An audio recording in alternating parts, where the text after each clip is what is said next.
초대교회 역사가 급변하고 있었습니다. 사도행전 6장 1절 보십시오. 사도행전 6장 1절입니다.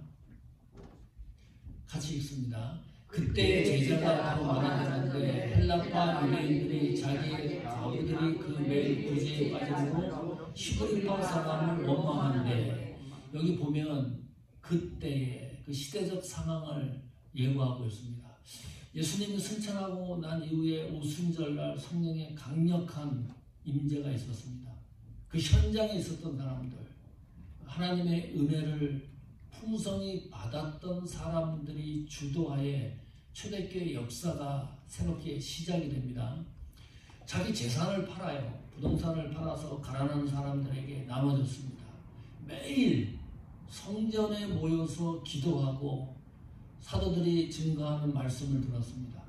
모여서 성찬식 합니다. 성도들 가정을 다니면서 교제하고 인격적으로 약한 부분을 위로해주고 힘을 주고 복음이 계속 확장됐습니다.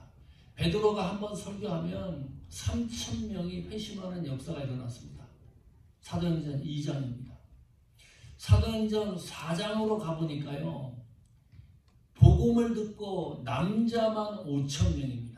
믿는 무리가 그렇게 기하급수적으로 늘어납니다. 사도행전 5장 14절 보십시오. 믿고 주께로 나오는 자가 더 많으니 남녀의 큰 무리더라. 여기는 숫자가 이 단순한 숫자가 아니고 몇 명의 숫자가 아니고요, 셀 수 없을 만큼 큰 무리의 숫자가 숫자에 겹쳐진 상태입니다. 몇 명이었을까요? 사도행전 5장 14절까지 진행되어 오면서 몇 명의 사람들이 예수님을 영접하고 믿었을까? 공식적인 기록 120명, 3,000명, 5,000명 플러스 5장 14절에 숫자가 또 플러스가 되면 아무리 적게 잡아도 2만 명입니다. 크게 잡으면 2만 5천 명입니다. 1년, 2년 사이에 이런 일이 일어났어요. 베드로가 한번 설교하면 3,000명이 회심했다. 백목사가 한번 설교하면 3,000명이 구름대처럼 몰려오면 얼마나 좋겠어요. 우리 교회 금방 짓고 번성하고 그랬을 텐데, 교회가 부흥하면서 아나니아 삽비라 사건이 등장을 합니다. 그 사건을 통해서 우리는 하나님의 주권, 하나님의 계획, 하나님의 은혜가 선명해지는 것을 확인했습니다. 또 한 가지 불길한 징조가 일어납니다. 이때쯤 복음을 전하는 사도들이 고난을 받기 시작을 합니다. 앞으로 이어질 환난의 전조 증상입니다. 대제사장들과 사두개인들이 집중적으로 사도들을 공격을 합니다. 체포합니다. 감옥에 가두기도 합니다. 채찍질합니다. 금원령을 내립니다. 다시는 복음을 전하지 말라. 풀어줍니다. 이 사두개인은 죽은 자의 부활을 믿지 않았습니다. 그러니까 내세를 믿지 않았습니다. 그런데 이 사도들의 복음의 메시지의 중심이 뭐였습니까? 예수 그리스도의 부활이었습니다. 이 대치가 되니까 집중적으로 공격을 당했습니다. 그런데 사도행전 5장 42절입니다. 같이 읽습니다. 저희가 날마다 성전에 있든지 집에 있든지 예수는 그리스도라 가르치기와 전도하기를 쉬지 아니하니라. 이 사도행전 5장 42절의 이 말씀이 사도들이 고난당하고 감옥에서 이제 풀려나서 금원령까지 내려진 상태였습니다. 절대 복음 전하지 말라 그러는데 5장 42절에 보니까요, 택도 없는 소리입니다. 날마다 성전에 또 모였습니다. 집에 있든지 성전에 있든지 예수님은 그리스도라고 하는 복음을 가르치고 그 복음을 쉬지 않고 증거하기 시작을 했습니다. 기독교는 생명력의 종교입니다. 누르면 누를수록 한거합니다. 이게요, 기독교가 쇠퇴할 것 같죠? 사도들을 핍박을 하고 고난이 집중이 되는데도 사도들은 눈 하나 깜짝하지 않습니다. 더욱더 복음이 날쌔집니다. 믿음이 단단해집니다. 믿음이 튼실해집니다. 어렵고 힘든 환경 속에서 성도는 절대로 약해지지 않습니다. 이것이 기독교의 생명이고 성도의 본질입니다. 역사가 이제 사도행전 5장에서 정리가 되고 6장으로 넘어갑니다. 사도행전 6장 1절 보십시오. 그때의 제자가 더 많아졌는데 그랬죠. 그때는 지금까지 시대적 상황입니다. 여기 보니까 제자라고 하는 단어를 주목하십시오. 신약 성경에 최초로 제자라고 하는 단어가 등장하는 성경이 사도행전 6장 1절입니다. 그 전에는 제자라고 하는 말이 성경에 기록되지 않습니다. 어떻게 기록되죠? 믿는 사람들을 믿는 무리들, 믿는 자, 이 정도로 기록을 해요. 그런데 사도행전 6장 1절부터는 예수 믿는 성도들을 지칭했을 때 제자로 성경이 표기를 해요. 이게 무슨 의미가 있는 건가요? 믿는 사람들이 단순히 교회를 다니는 게 아닙니다.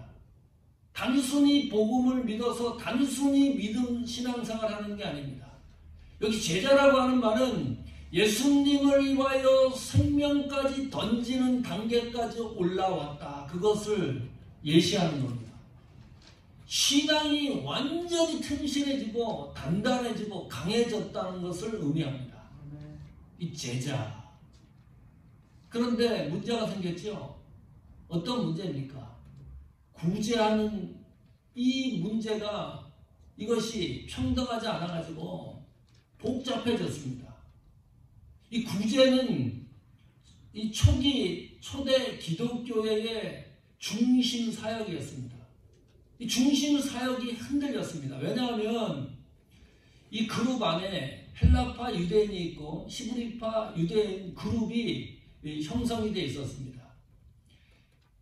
구제를 하면 똑같이 헬라파 유대인이나 히브리파 유대인 사람들에게 공평하게 구제가 제공이 되어야 됐었는데 헬라파 유대인 과부들, 미망인들에게는 구제가 제한됐습니다. 그쪽으로는 구제가 이루어지지 않았습니다. 그러면 헬라파 유대인들이 기분 나쁘죠. 똑같은 교회 공동체인데 어떤 사람에게는 구제를 하고 어떤 그룹에게는 구제를 안 하는 거니까 헬라파 유대인들과 히브리파 유대인들이 원망한데 그랬죠. 불평이 일어난 겁니다. 충돌이 일어났습니다. 분쟁이 일어났습니다. 쉬운 문제는 아닙니다. 이것이 초대교회에서 일어났던 첫 번째 분쟁입니다. 헬라파 유대인들은 어떤 무리냐 하면 본토 출신 사람들이 아닙니다. 로마 제국 통치하에 있는 여러 지역에 흩어져 있었던 사람들입니다. 그러니까 헬라어를 사용하겠죠. 그리고 이런 거예요. 헬라파 유대인들은 우리는 한국 사람이잖아요. 우리 종화 종건이가 2세입니다. 2세와 같은 거예요. 다른 나라에서 살다가 본국으로 돌아간 거예요. 그런 상황입니다. 이 헬라파 유대인들이라는 것은. 히브리파 유대인은요, 본토 출신 사람들입니다. 거기 떠나지 않았어요. 그리고 히브리어를 사용했겠죠, 당연히. 그리고 아람어를 사용을 했습니다. 선민 사상이 있습니다. 옛날에 제가 국민학교 다니고 그 전에 우리 동네에 미군들이 와가지고 그 훈련을 하고 그랬어요. 그 미군들이 먹는 음식 있잖아요. 그때는 깡통으로 되어 있었는데 그걸 처음 먹어봤는데 얼마나 맛있는지 모릅니다. 지금 초콜릿도 있고 땅콩잼도 있고 난생 처음 먹어보는 거예요. 그때 제가요, 그 나이에 나는 미국을 반드시 한번 가야 되겠다. 네, 내 마음속에 소망을 걸었어요. 근데 미국으로 왔죠. 지금부터 한 20-30년 전에 미국 와서 사는 것을 한국 사람들이 부러워했습니다. 굉장히 벼슬 하나 얻은 것처럼 대단한 곳에 산다고. 그리고 어깨도 으쓱했습니다. 한국에 방문을 하면. 지금 한국 가면 뭐라 그러는지 압니까? 미국 거지 왔다 그럽니다. 본토 이 한국 사람들이 그 정도로 무시합니다. 잘 사는 거예요, 한국이. 예. 그 모습도 그렇고 인정을 잘 안 합니다. 지금 사도행전 6장의 헬라파 유대인과 시부리파 유대인들이 그런 갈등입니다. 게다가 그것도 서러워 죽겠는데 인정도 안 해주는데 이 본토 시부리파 유대인들이 시부리파 헬라파 유대인 과부들이 도움을 못 받으니까 완전히 신경이 곤두선 겁니다. 그래서 이 문제가 돌출된 거예요. 초대교회는 성령이 충만한 교회입니다. 은혜가 충만한 교회입니다. 사도행전 6장 1절에도 나와 있듯이 제자들이 모인 교회입니다. 신앙이 보통 수준이 아닙니다. 그런 튼실한 신앙인들이 모인 교회인데 문제가 생긴 거예요. 아무리 생각해도 초대교회는 문제가 없을 것으로 생각을 했는데 그게 아닙니다. 그 구제, 이 단순한 문제 같은데 이 구제 문제를 가지고 충돌이 일어나서 복잡한 문제가 발생을 했습니다. 지상교회는 완전한 교회가 없습니다. 지상교회의 완전한 교회를 한번 찾아 나서 보십시오. 한 교회에 절대로 정착하지 못합니다. A교회 갔다가 B교회는 완전할 줄 알았는데 거기서도 불완전한 것을 발견합니다. 또 C교회 가죠. C교회 가면 웬걸 더 큰 문제가 도사리고 있습니다. 어디 가든지 교회는 불완전합니다. 완전하지 않습니다. 초대교회를 보니까 더욱 그래요. 얼마나 하나님이 강력하게 역사를 했습니까? 막 눈에 보일 정도로 그 성령의 감동과 역사가 눈에서 실제적으로 일어날 정도로 보여졌는데도 불구하고 구제 문제에 드디어 사도행전 그것도 6장에 와가지고 충돌이 일어났으니까요. 그래도 우리 생각에는 참 좋은 교회가 있지 않느냐, 튼실한 교회가 있지 않느냐, 건강한 교회, 우리들이 잘 표현하는 거죠. 좀 다른 교회보다는 그래도 진실된 교회가 있지 않느냐. 그 척도가 어디에서 결정됩니까? 왜 건강한 교회라고 생각을 하고 튼실한 교회라고 사람들이 생각을 합니까? 불완전하지만 이유가 단 한 가지입니다. 불완전한 교회에 문제가 발생했을 때 그 문제를 복원하는 능력이 있는 교회가 건실한 교회입니다. 튼실한 교회입니다. 그것 때문에 많이 무너지니까요. 그 문제 때문에 복잡해지니까요. 우리가 사역을 감당하다 보면은 많은 일들이 일어나요.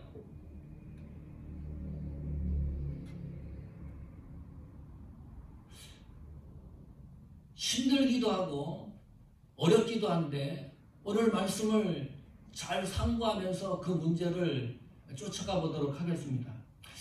이 초대교회가 왜 튼실하고 건강한 교회인가? 이 문제를 어떻게 잘 헤쳐나가는가? 그거를 주목하고 그 과정을 잘 살펴나가려고 합니다. 첫 번째, 사도들의 인식입니다. 사도들은 이 문제를 어떻게 생각하고 있을까? 사도행전 6장 4절입니다. 한번 읽어보십시오. 우리는 기도하는 것과 말씀 전하는 것을 전무하리라 하니 그랬습니다. 다시 한번 사도행전 6장 2절로 한번 가십시오. 12사도가 모든 제자들을 불러 이르되 우리가 하나님의 말씀을 제쳐놓고 공계를 일삼는 것이 마땅하지 아니하니 구제 문제입니다. 사도행전 6장 1절에 이 문제가 구제 문제였었죠. 그리고 사도행전 6장 2절에는 공계를 일삼았다. 접대. 개역개정 성경은 접대로 번역을 해놨습니다. 현대의 성경은 이 공계를 구제로 또 번역을 해놨어요. 성경책 가지고 계신 분들 보면 웬만한 성경은 다 그렇게 되어 있습니다. 이 공계라는 단어 앞에 숫자가 붙어 있어요. 그리고 노트를 해놨어요. 주석을 달아놨어요. 그것을 쭉 내려서 성경책 밑에 보면 공계 또는 재정 지출, 재정 출납이라고 표현되어 있습니다. 그러니까 구제가 우리가 생각하는 게 구제는 어떤 거죠? 식사 제공하고 음식 제공하고 필요한 물건을 공급해 주는 것을 구제라고 생각을 했는데 사도행전에 나오는 구제는 그런 의미가 아니고 그것보다 더 좋은 해석에 오면은 재정 출납입니다. 재정을 출납했다는 거예요. 누가? 사도들이 집중적으로 그것을 관리해서 사도들에 의해서 움직여졌다는 거죠. 이 문제가 터지기 전까지는, 그래서 사도행전 6장 4절로 다시 와보십시오. 사도들이 이 문제를 알고 어떤 단순히 문제 인식만 한 것이 아니라 해결책까지 내놓은 것입니다. 이제 지금부터는 우리는 행정, 재정 문제, 구제 문제에서는 손을 떼겠다. 기도하고 말씀 전하는 일에 이것만 붙들고 움직이겠다라는 해결책을 제시했습니다. 이거에 동의하나요? 네? 여러분 같으면 이걸 동의하나요? 지금 초대교회에 모인 모든 성도들이 사도들이 이렇게 말한 것에 대해서 모든 것을 동의를 했어요. 동의를 했으니까 가능한 일이 된 거죠. 자, 어떻게 이게 동의가 가능한가? 만약에요, 사도들이 재정에 손을 대가지고 들통이 났습니다. 그러면 사도들이 재정에 대해서 손을 뗄까요? 절대 손 안 뗍니다. 그 손을 뗐다가는 난리가 더 복잡해지기 때문입니다. 자, 사도행전 4장 37절 보십시오. 그가 밭이 있음에 팔아 값을 가지고 사도들의 발 앞에 두니라 그랬죠. 그 당시에 헌금을 가지고 누구한테 갖고 갔습니까? 사도들에게 갖고 갔습니다.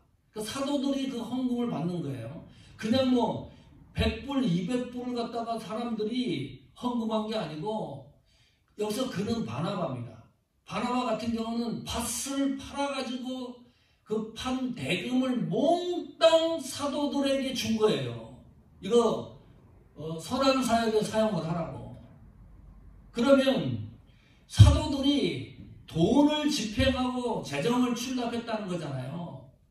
그 당시 구제가 가난한 사람들에게 식사 대접하고 음식 대접하는 것보다 현찰로 줄 가능성이 더 많습니다. 그래야 문맥상 진행 과정이 어울리는 해석입니다. 사도들이 만약에 돈 문제에서 클리어하지 않다 그러면 이 문제는 절대로 해결되지 않습니다. 그 문제가 너무나 깨끗하기 때문에 히브리파 유대인과 헬라파 유대인들이 충돌이 일어나는데 이 문제가 너무나 깔끔하고 깨끗하게 해결이 되는 거예요. 성도 여러분, 아나니아 삽비라도 그렇고 우리는 하나님 앞에 물질적으로 명료해야 됩니다. 깨끗해야 됩니다. 사도들뿐만이 아니라 내 물질관이 하나님 앞에 깨끗해야 하나님의 관계가 지속이 됩니다. 그 문제가 해결이 안 되면 하나님과 관계가 지속되지 않습니다. 아나니아 삽비라 사건을 보면 분명히 드러납니다. 우리 애들이 클 때 교육 집중교육을 한 게 있습니다. 고등학교 때부터 아르바이트하고 그랬을 때부터 하나님 것을, 물질을 구분하는 것을 잘 훈련시켰습니다. 지금은 월급 받으면 첫 번째로 분리하는 일이 교회에 헌금할 거, 제가 여기 교회에 목회를 하니까 우리 자녀들이 우리 교회에도 헌금을 하고 자기가 다니는 교회에도 헌금을 하고, 그 첫 번째 우선순위입니다. 그 훈련이 안 돼 있으면은 이것이 너무 힘듭니다. 청년들, 젊은 친구들이 얼마나 아까워요. 11조하고 감사헌금하고 뭐 다른 헌금하고 그랬을 때. 사도행전에 등장하는 이 문제가 해결될 수 있었던 것은 그 당시 사도들의 물질관이 명료했기 때문에 문제가 너무 쉽게 해결됐습니다. 하나님 앞에 우리의 소유권의 문제를 정리를 반드시 해야 됩니다. 그래야 강력해집니다. 하나님과 관계가 흐트러지지 않습니다. 오늘 성경을 보니까 그것이 더 확실해졌습니다. 6장 2절로 다시 돌아와 보십시오. 이 성경 말씀을 잘 참고하십시오. 12 사도가 모든 제자를 불러 이르되 우리가 하나님의 말씀을 제쳐놓고 공개를 일사하는 것이 마땅하지 아니하니 이게 무슨 말인가요? 회피하는 건가요? 사도가 그 문제에 대해서 인식을 하고 이 말씀을 했는데 이것이 나는 아무 잘못이 없다는 겁니까? 이 문장이 사과하는 문장입니까? 잘못된 것을 인정하는 문장입니까? 사과하는 문장이죠. 인정하는 문장이죠. 그래서 이제부터는 사람을 뽑아가지고 이 일을 맡길 것이다. 인정하는 문장입니다. 사과 또는 잘못이라는 단어가 없지만 해결책을 제시하면서 이 사도들이 구제하고 가난한 사람들에게 현찰로 구제하는 데 있어서 평등하게 일을 못한 것을 스스로 인정하는 겁니다. 그래서 이제는 일꾼을 세워가지고 해야 할 것을 해결책으로 제시하기 때문입니다. 목회자뿐만 아니고 우리가 신앙생활 하다 보면 공동체에서 사과할 일이 있죠. 잘못할 일이 있습니다. 그러면 사과하면 됩니다. 잘못했다 그러면 됩니다. 너무 깨끗합니다.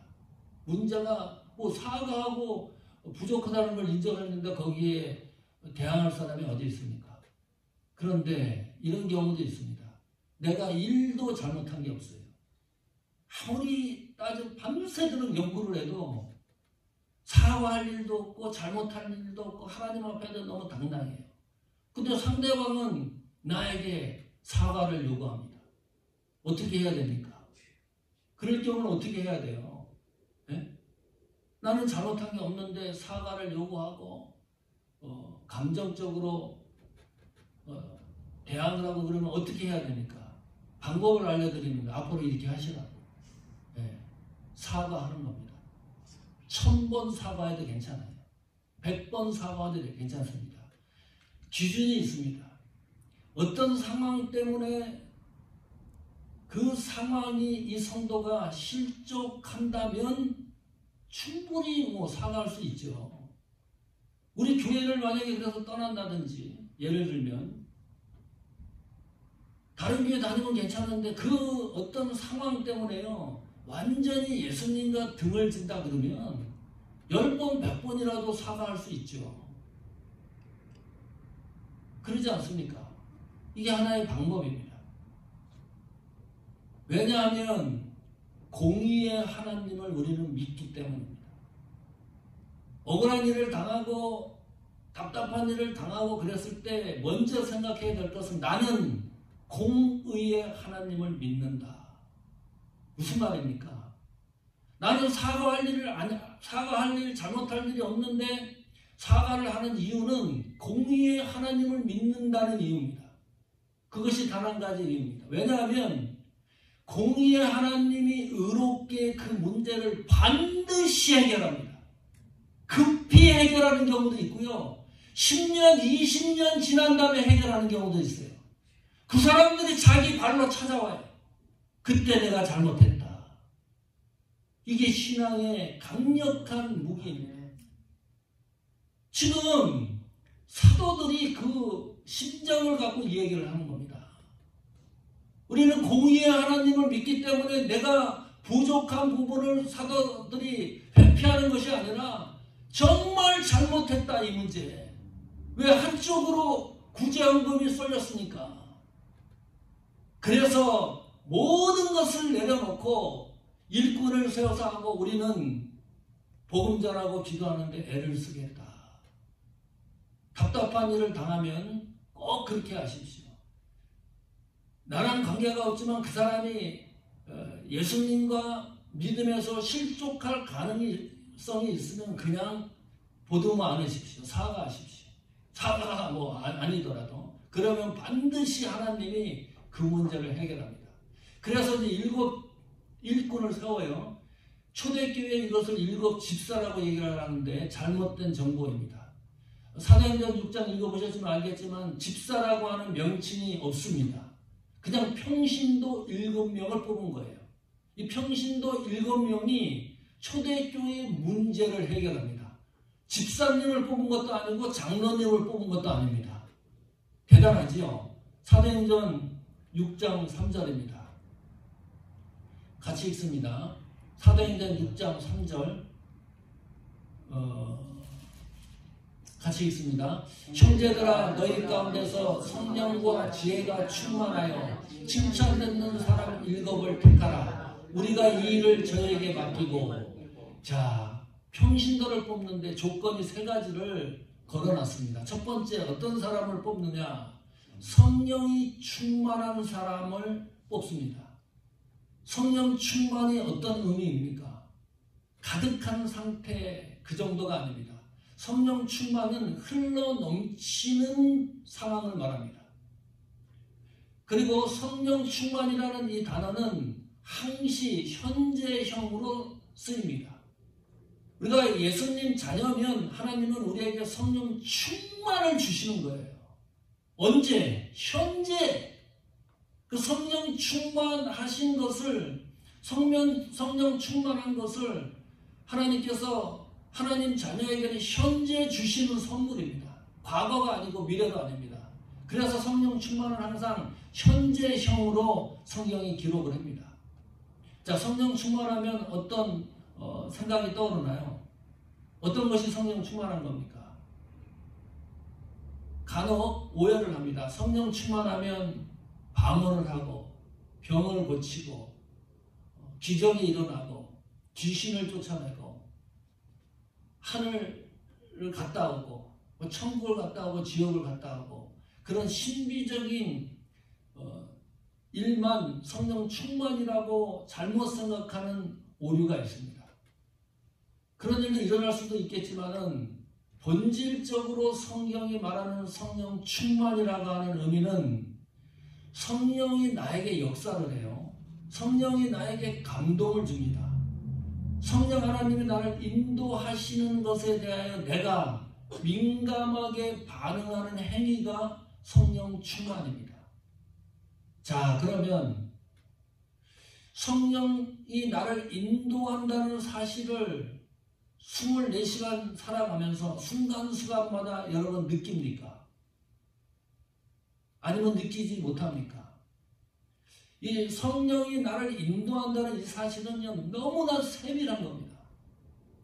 머리털까지 세신 바 되기 때문입니다. 머리카락 하나와 같은 세밀함입니다.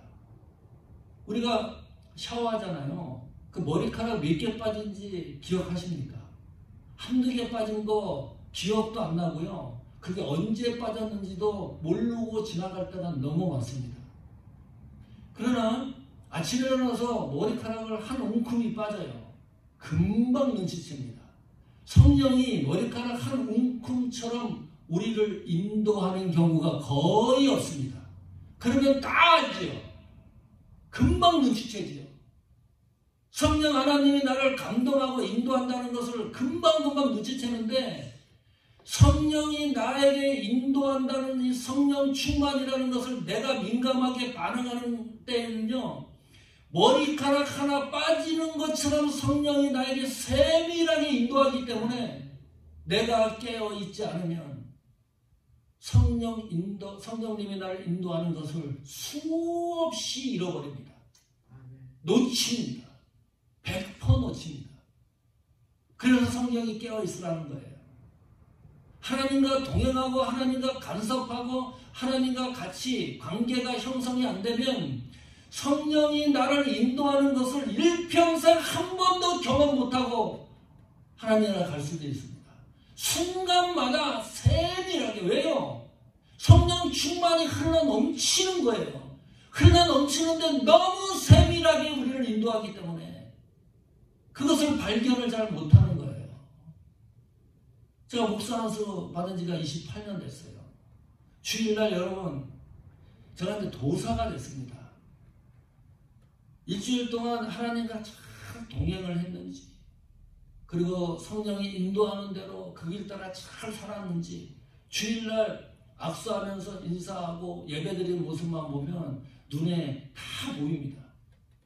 뭐 신비한 그런 이유로서 말씀드리는 게 아니고 그 정도로 성령 충만을 받은 사람은 무엇인가가 삶에 있어서 다른 모습으로 나타납니다.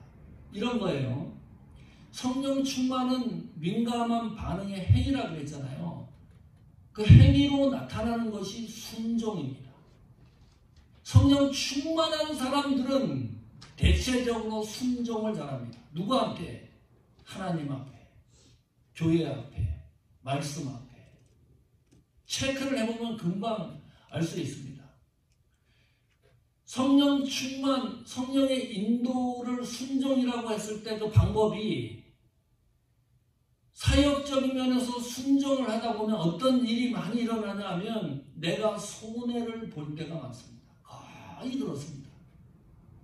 성령 충만하고 사역을 감당해 나가는 사역의 현장을 들어가 보면 내가 불이익을 당할 때가 많아요. 손해를 볼 때가 많아요. 애매히 고난 당할 때가 많아요. 아닌데. 그런데 성령 충만하지 않으면 그런 일이 발생을 하면 어떤 일을 진행합니까? 포기합니다. 화가 머리까지 치밀어요. 내가 이게 뭐 하는 거냐 지금. 왜 나만 이렇게 열심히 일을 하느냐. 다른 사람은 열심히 일도 하지 않는데 온통 부정적인 상황들만 눈앞에 펼쳐집니다. 그러나 성령의 인도로 순종하는 사역은 내가 당하는데도, 내가 손해를 입는데도, 내가 불이익을 당하는데도 너무 기쁜 거예요. 너무 내 속에 평안이 넘치는 거예요. 그러니까 생명까지 던지는 거죠, 사도들이. 초대 기독교 성도들이 그러지 않습니까? 복음 전하다가 도대체 손해 안 본 사도가 어디 있습니까? 손해를 안 본 성도가 어디 있습니까? 생명의 위협까지 가는데 그것을 너무 기쁘고 그 마음속에 평안을 느끼면서 그 길을 걸어가지 않습니까? 왜요? 이 일이 내 일이 아니기 때문입니다. 내 일이라 그러면 얼마든지 조정할 수가 있는데 이 일이 내 일이 아니고 하나님의 일이기 때문에 성령의 감동으로 인도하심으로 순종을 하다 보면 어떠한 벽에 다다른다 할지라도 그 상황들이 너무 기쁘고 위로가 되고 힘이 되고 평강이 되는 거예요. 그러니까 일을 하죠. 그런 사람을 뽑았습니다. 두 번째, 지혜가 충만한 사람입니다. 이 구제 문제를 해결하려고 그러면 지혜가 있어야 되죠. 이제 편성을 다시 해야 되고 당연히 지혜롭게 문제를 해결을 해야 됩니다. 우리가 아까 성경 읽었습니다. 구제 문제라고 했습니다. 이것은. 그리고 사도행전 6장 4절에 보면 사역의 문제로 또 표현을 합니다. 사도들이 얘기했을 때 기도와 말씀 전하는 사역에 우리는 집중하겠다. 여기 구제와 사역이라고 하는 이 단어는 무슨 뜻입니까? 섬김이라는 뜻입니다. 구제를 섬김으로 바꿔서 읽어도 됩니다. 그 원어적인 의미가 섬김이기 때문입니다. 그러면 지혜는 섬김입니다. 섬기는 것이 지혜예요. 제대로 잘 섬기면 하나님의 지혜가 빛을 발합니다. 그런데 섬기다가 문제가 생겼잖아요. 지금 초대교회가 그 문제 아닙니까? 섬겨 나가는데 문제가 생겼어요. 그러면 그 문제를 어떻게 해결하는 것이 지혜로운 겁니까? 섬김의 문제로 해결을 해야 돼요. 문제를 문제로 해결하면 절대 지혜롭지 못한 거죠. 섬김을 섬김의 문제로 해결을 해 나가는 거예요. 그래서 7사람을 뽑은 겁니다. 지혜로운 성도가 있습니다. 기도 많이 하시는 권사님, 우리 교회 같은 경우 사모님, 장로님, 심증 깊은 분들 지혜를 옆에서 잘 정리를 해보면 지혜로운 분들은 특징이 있습니다. 그걸 정리를 해보니까요, 제가 우리는 이 문제가 태산 같은 문제예요. 그 지혜로운 신앙의 선배들한테 태산 같은 문제를 가지고 가보십시오. 듣는 순간이요, 우리는 태산 같은 문제인데 지혜로운 성도는 깃털처럼 여깁니다. 그 문제를. 이게 특징입니다. 지혜로운 사람의 특징입니다. 아무리 큰 문제라도 그것을 먼지처럼 여깁니다. 그리고 해결책이 너무나 간단 명료합니다. 사람을 의지해서 문제를 해결하려고 하지 마라. 상황을 의지하지 마라. 문제 속에 들어가서 문제를 가지고 허덕이지 마라. 오직 하나님만 바라보라. 이것이 지혜 있는 신앙의 선배들이 우리에게 알려주는 섬김에 대한 지혜의 명철입니다. 하나님만 바라보라는 거예요. 그 말은 무슨 말입니까? 하나님 중심, 말씀 중심, 교회 중심의 신앙에 분명한 것이 없으면 이런 말을 하지 못합니다. 해결책을 내놓으면 부조리한 방법을 얘기합니다. 남은 살 길에 대해서 얘기를 합니다. 노예나 총회나 어떤 문제가 생기면 빠져나가려고 해결하는 거 보십시오. 교회에서 어떤 복잡한 문제를 놓고 하면 내가 빠져나가는 방법적인 기술을 갖고 계속 얘기를 하지 오직 하나님만 바라보자고 같이 협력하지 않습니다. 지혜는 섬김입니다. 우리 교회가 지혜로운 교회가 되기를 축원합니다. 여러분 사역이 지혜로운 사역이 되기를 축원합니다. 여러분 믿음이 지혜로운 믿음의 역사를 쓰기를 축원합니다. 세 번째는 칭찬 듣는 사람입니다. 이 칭찬이라는 말도 성경의 헬라어 원어적인 말은 단어적인 의미입니다. 증인이 되다, 증거가 되다 그런 말입니다. 이것이 확장이 되면 입증하다, 확증하다라는 뜻입니다. 무슨 말인가요? 그래서 칭찬 듣는 사람은 그냥 단순히 의미가 아니고 모든 사람으로부터 내가 신앙인이라는 사실이 입증되는 사람이 칭찬 듣는 사람입니다. 확증시키는 사람입니다. 증인이 되는 사람입니다. 증거하는 사람입니다. 이것이 성경이 말하는 칭찬 듣는 사람입니다. 일반적으로 얘기를 하면 평판이 좋은 사람입니다. 존중받는 사람입니다. 교회 안에서는 존중 못 받는데 밖에 나가서는 존중받는 사람이 있어요. 인기가 1등인 분이 있습니다. 그거는 성경이 말하는 칭찬 듣는 사람이 아닙니다. 세상에서는 엉터리인데 교회 안에서는 꽤 괜찮다. 이런 평을 듣는 사람이 있습니다. 그분도 칭찬 듣는 사람이 아닙니다. 모든 사람들에게 삶에 있어서 교회 안과 밖에서 칭찬 듣는 사람을 이야기합니다. 존중받는 사람을 이야기합니다. 사도행전 2장 47절입니다. 같이 읽습니다. 시작. 하나님을 찬미하며 또 온 백성에게 칭송을 받으니 주께서 구원받는 사람을 날마다 더하게 하시니라. 여기 보니까 온 백성에게 칭송을 받으니 칭찬을 받으니 그 말이에요. 칭송이라는 이 말은 인정을 받으니 모든 사람들이 승인했다. 이 사람은 그리스도인이라는 사실을 교회 안에 있는 사람과 밖에 있는 사람들이 모두 승인, 도장을 찍었다는 말입니다. 이것이 초대교회에 일어났던 놀라운 일입니다. 칭송을 받으니 칭찬받는 사람을 뽑았습니다. 성령이 충만한 사람, 지혜가 충만한 사람, 칭찬받는 사람을 일꾼으로 세웠습니다. 결론적으로 어떤 일이 일어났을까요? 이 문제가 당연히 잘 해결되겠죠. 자, 사도행전 6장 5절 보십시오. 드디어 7명의 평신도 일꾼이 선출이 됩니다. 온 무리가 이 말을 기뻐했다. 믿음과 성령이 충만한 사람, 이름을 잘 기억하십시오. 스데반과 빌립과 브로고로와 니가노르와 디몬과 바메나와 한번 유대교회에 입교한 안디옥 사람 니골라를 택하여. 자, 여기서 귀에 익은 인물이 어떤 사람이죠? 스데반 또 빌립.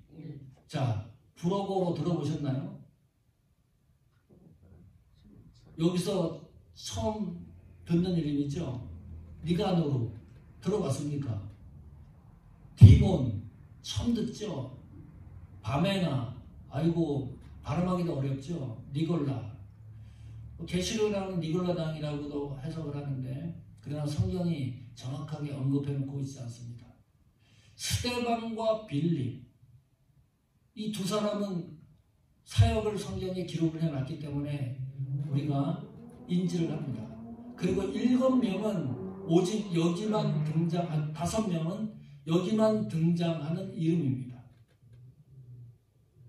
이 7명이 초대교회 최고의 어려운 난제를 풀어갑니다. 성령이 믿음과 성령이 충만한 사람이라고 성경이 기록을 해놓습니다. 스데반은 신약성경 최초의 순교자가 됩니다. 집사님, 장로님, 사도가 아닙니다. 평신도입니다. 빌립은 사마리아 지역, 이방 지역 아닙니까? 사람들이 가기 싫어하는 곳에 들어가서 전도를 했던 인물입니다. 여기 등장하는 이 인물이 한 번 등장하지만 5명의 이름이 신앙의 영웅들입니다. 하나님이 사용하신 인물들입니다. 놀라운 인물들입니다. 그냥 스쳐 지나가지 못하는 이름들입니다. 초대교회의 문제, 첫 번째 일꾼으로 선출된 이 7명이 초대교회의 가장 핵심적인 문제를 해결했었던 신앙의 동력자들입니다. 또 하나가 특이한 게 있습니다. 여기 7명은 헬라파 유대인일까요? 히브리파 유대인일까요? 어떻게 그 수가 맞춰졌을까요? 궁금하죠? 이 두 그룹이 분쟁을 일으키고 충돌을 일으켰으니까 반반하지 않았을까? 아니면 7명인데 한쪽은 4명, 또 한쪽은 3명으로 이것이 구분되지 않았을까? 온갖 상상을 다 할 수가 있는데 여기 나오는 7명은 모두 헬라파 유대인들입니다. 교회에서요 투표할 때 두 그룹이 있는데 한쪽으로 모두 쏠려가지고 7명이 A그룹에 속한 사람들이 뽑혔다 그러면 그 교회 어떻게 될까요? 네. 난리 납니다. 장로님 2분이 나와서 투표하죠. 1분이 돼요. 1분이 안 되잖아요. 이 장로님 떠날 가능성이 많습니다. 선거 때마다 그래서 골치를 알아요. 이 직분자 선정을 했을 때 특이하게도 7명 평신도가 선출이 됐는데 몽땅 헬라파 유대인들이에요. 히브리파 유대인이 반기를 들지 않습니다. 잘못됐다고 외치지도 않습니다. 너무나 튼실한 교회입니다. 이유는 이 모든 일이 하나님이 하셨다는 것을 성도들이 공감하기 때문입니다. 그러지 않고는 이 사건을 이해할 길이 없습니다. 그것이 건강한 교회죠. 하나님이 하시는 일을 모든 성도들이 함께 감동하고 함께 감격하고 느끼는 거예요. 이것이 성령의 역사이기도 합니다. 또 하나, 여기에 등장하는 7명들이 잘못된 길로 들어가서 회파했다는 기록이 없습니다. 하나님이 맡겨주신 사명을 끝까지 잘 섬기고 해결하고 종결했던 인물들입니다. 이 사람들 때문에 초대교회가 분쟁이 일어났다는 기록이 없습니다. 문제가 또 생겼다는 기록도 없습니다. 어떤 문제도 없습니다. 평신도가 재정 지출에 관여를 했는데 전혀 문제가 없는 하나님 성령의 은혜가 감동적으로 흘렀던 교회입니다. 결론이 궁금합니다. 어떤 일이 일어났을까? 이 복잡한 문제를 벗어난 이 교회입니다. 사도행전 6장 7절입니다. 같이 읽습니다. 하나님의 말씀이 점점 왕성하여 예루살렘에 있는 제자의 수가 더 심히 많아지고 허다한 제사장의 무리도 이 도에 복종하느니라. 교회가 쇠퇴할 줄 알았는데 문제 때문에 복잡해가지고 충돌이 일어나서 교회가 쪼개질 줄 알았는데 교회가 쇠퇴하는 것이 아니라 점점 더 왕성해졌다. 하나님 말씀의 힘이 더욱더 공급되기 시작을 했다. 믿는 무리가 줄어들 줄 알았는데 웬걸요? 제자의 수가 심히 더욱 많아지고 있었다. 그뿐만이 아닙니다. 제사장들이 그렇게 괴롭히고 체포하고 채찍질하고 금원령을 내렸던 이 제사장의 무리들도 여기에 합류를 하는 거예요. 이 교회에. 이런 역사를 쓰는 사모하는 교회가 되기를 축원합니다. 이왕 신앙생활하는 거 우리 결말이 이렇게 되어야 되지 않겠습니까? 성령 충만해서 성령의 인도대로 하나님이 주신 지혜를 마음껏 활용하고 존중받고 사역을 종결하는 멋진 신앙의 여정이 되기를 축원합니다.